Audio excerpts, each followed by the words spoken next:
अस्सलाम वालेकुम। उम्मीद करता हूँ आप सब खैरियत से होंगे। मेरा नाम फ़ाद है और आज हम रिएक्ट सीरीज़ का पार्ट 6 कर रहे हैं। आज हम करेंगे व्हाट इज़ जेएसएक्स और इसके साथ-साथ हम देखेंगे कि जेएसएक्स में एक्सप्रेशंस क्या होते हैं और साथ आप कैसे यूज़ करते हैं कंडीशनल जेएसएक्स में, सही है? अब ये देखिए हमारे पास एक बेसिक सी रिएक्ट ऐप बनी हुई है, जिसको हमने बनाया था क्रिएट रिएक्ट ऐप के थ्रू, जो हमारे पास एक पैकेज है जिसके थ्रू हम लोग रिएक्ट ऐप बना सकते हैं। अब देखिए हमारे पास हमने बेसिक सा क्लीन अप किया हुआ है और हमारे पास सिर्फ वो फाइल्स जो हमारे काम की हैं फिलहाल हमने उनको रखा हुआ है। We have 3 files in the source folder, we have app.js, css and index.js। अब app.js हमारा होता है मेन कंपोनेंट। अब ये बना हुआ है, ये आपके पास है एक फंक्शनल कंपोनेंट, सही है? इसके अंदर जो हमने रिटर्न नहीं किया रिटर्न, ये हमारे पास आ गया है JSX। अब पहला सवाल कि JSX होता क्या है? तो JSX हम कहते हैं जावास्क्रिप्ट एक्सटेंशन को। बेसिकली ये अलाउ करती है आपको, ये आपको ये देती है सलाहियत के इसके थ्रू आप एचटीएमएल लिख सकते हैं जावास्क्रिप्ट के अंदर। तो जेएसएक्स क्या है? Coding HTML and JavaScript together is JSX, सही है? इसको हम लोग जावास्क्रिप्ट एक्सटेंशन कहते हैं। अब जेएसएक्स की एक होती है रिक्वायरमेंट कि आपके पास एक पेरेंट एलिमेंट का होना या पेरेंट कि आपके पास जो भी कंटेंट हो, ठीक है, कोई भी कंपोनेंट में उसके ऊपर एक पेरेंट लाजमी हो। वो पूरा कंटेंट एक पेरेंट डिव के अंदर या पेरेंट फ्रेगमेंट के अंदर लाजमी रैप हो, सही है? अब देखिए हमने इसको एक बनाया हुआ है डिव, इसका नाम है ऐप का, इसके अंदर हमने h2 में डाला हुआ है ऐप को, सही है? अब देखिए हमारे पास ये यहाँ पर आप कुछ भी डाल सकते हैं, like we can add for example another h2, जो मैं डाल दूं फॉर एग्जांपल app2, सेव किया, वापस के ब्राउज़र पे ये देखिए हमारे पास ये फिलहाल इनिशियल ऐप है, वी हैव ऐप एंड ऐप2 जो यहाँ से प्रिंट हो रहे हैं। अब देखिए आपने एचटीएमएल तो देख लिया कि आप कैसे डालते हैं, ठीक है, जेएसएक्स के अंदर। अब अगर आपने जावास्क्रिप्ट ऐड करनी है जेएसएक्स के अंदर तो उसके लिए आपको यूज़ करनी पड़ती है कर्ली ब्रेसेस, सही है? अब देखिए मैं यहाँ पर h2 डालता हूँ दोबारा से, इसके अंदर मैं ऐड करता हूँ कर्ली ब्रेसेस, ठीक है? अब ये कर्ली ब्रेसेस क्या करती हैं? ये इवैल्यूएट करती हैं आपके जावास्क्रिप्ट को, जो आप लिखेंगे ना इसके अंदर एक्सप्रेशन, उसको इवैल्यूएट करेंगी और आप इसके अंदर बेसिकली सब वैलिड जावास्क्रिप्ट को लिख सकते हैं, सही है? अब देखिए पहले हम आते हैं जावा जेएसएक्स में एक्सप्रेशंस पे। तो अब एक्सप्रेशन क्या होता है? कोई भी चीज़, like for example 2 + 2 is expression. इसको मैंने सेव किया। देखिए क्योंकि आपके पास हम लिख सकते हैं जावास्क्रिप्ट विदिन दिस ब्रेसेस, तो दिस विल रिजल्ट इन 4। ये देखिए हमारे पास 4 आ गया क्योंकि आप इसमें जावास्क्रिप्ट को लिख सकते हैं। इसी तरह फॉर एग्जांपल हम लोग यहाँ पर कुछ भी लाइक लॉन्ग एक्सप्रेशन लाइक 10 + 10 -50 भी कर सकते हैं, ठीक है? -50 सेव किया, वापस के ब्राउज़र की स्क्रीन पे ये देखिए हमारे पास -30 आ गया, सही है? तो कोई भी वैलिड एक्सप्रेशन आप लिख सकते हैं इस तरह से जेएसएक्स के अंदर। अब अगर आपने कुछ स्ट्रिंग प्रिंट करवानी है, ठीक है, इसके अंदर बेस के अंदर आप कर सकते हैं। फॉर एग्जांपल यहाँ पर लेता हूँ मैं एक variable let name, I am taking my name initially, सही है? मैं नाम लिया अपना फहद। अब यहाँ पर इसको आप कॉल करेंगे लाइक NAME नेम, सही है? वापस के आप ब्राउज़र की स्क्रीन पे देखिए हमारे पास फहद प्रिंट हो गया है।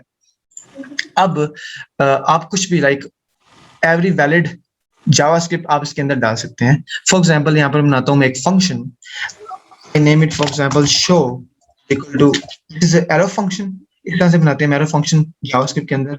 रिटर्न करते हैं हम लोग फॉर एग्जांपल फिलहाल के लिए हम रिटर्न करते हैं शो ही, ठीक है? शो कंटेंट रिटर्न करते हैं। अब हम कॉल करते हैं इसको डायरेक्टली इसके अंदर, ये देखें सेव किया। अब आपके पास h2 के अंदर शो होगा क्या? शो होगा शो। वापस के हम ये देखिए हमारे पास शो प्रिंट हो गया, सही है? तो ऐसे आप यूज़ करते हैं कि हमने यूज़ किया एक्सप्रेशंस को। तो ये हमने जावास्क्रिप्ट में देखा कि आप कैसे किसी भी चीज़ को कॉल करते हैं विदिन योर कर्ली ब्रेसेस। अब चीज़ रह गई है हमारे पास कंडीशनल्स, कि आप कैसे यूज़ कर सकते हैं कंडीशनल्स जेएसएक्स के अंदर। फॉर एग्जांपल देखिए मैं यहाँ पर लेता हूँ एक variable let name, for example we have name Fahad. मैं कहता हूँ कि अगर तो नाम, if your name variable has Fahad inside it, then I want to change the value. मैं इसकी वैल्यू को कर देता हूँ फॉर एग्जांपल ना, सही है? तो अब जो यहाँ पर हम प्रिंट करते हैं आपके नेम को NAME। अब देखिए हमने क्योंकि ये कंडीशन मैच करेगी तो आपके पास यहाँ पर जो प्रिंट होगा वो होगा एना। वापस के हम ये देखिए हमारे पास एना प्रिंट हो गया है। तो देखिए ऐसे आप करते हैं कंडीशनल यूज जेएसएक्स के अंदर। अगर आप चाहते हैं कि आप इफ एल्स यूज ना करें तो आप लाइक क्योंकि हमने इफ किया ना, आप यहाँ पर एल्स भी कर सकते हैं, लाइक एल्स नाम वही रहे। For example we can say else else name is equal to anything, ऐसे कुछ भी कर सकते हैं, सही है। अगर चाहते हैं कि आप इफ एल्स यूज ना करें तो आप टर्नरी ऑपरेटर भी यूज कर सकते हैं, सही है। वो किस तरह काम करता है, वो ऐसे काम करता है कि आप बताते हैं कि for example name is equal equal to, अगर तो नेम होगा फहद, ठीक है, फिर आप करते हैं कि देन कि what if the condition matches, आप कहते हैं then print for example success. To else हम यूज करते हैं दिस, ठीक है, हम करते हैं यहाँ पर फेल फॉर एग्जांपल, सही है। तो ये आपने किया है, वही आपने इफ एल्स लगाया मगर आपने यूज किया टर्नरी ऑपरेटर को, वापस किए, देखिए हमारे पास सक्सेस आ गया क्योंकि फिलहाल नेम के अंदर फहद ही पड़ा हुआ है। अगर मैं यहाँ पर इसको कर दूं एम्प्टी, सही है, तो वापस किया, सेव किया मैंने, तो देखिए हमारे पास फेल आ जाएगा। अब देखिए आपके पास इसका एक मसला क्या है, देखें अगर मैं इसको हटा दूं, लाइक अगर मैं यहाँ पर एल्स यूज ना करूँ, देखिए हमारे पास एरर आएगा क्योंकि यहाँ पर ये एक्सपेक्ट करता है एल्स को।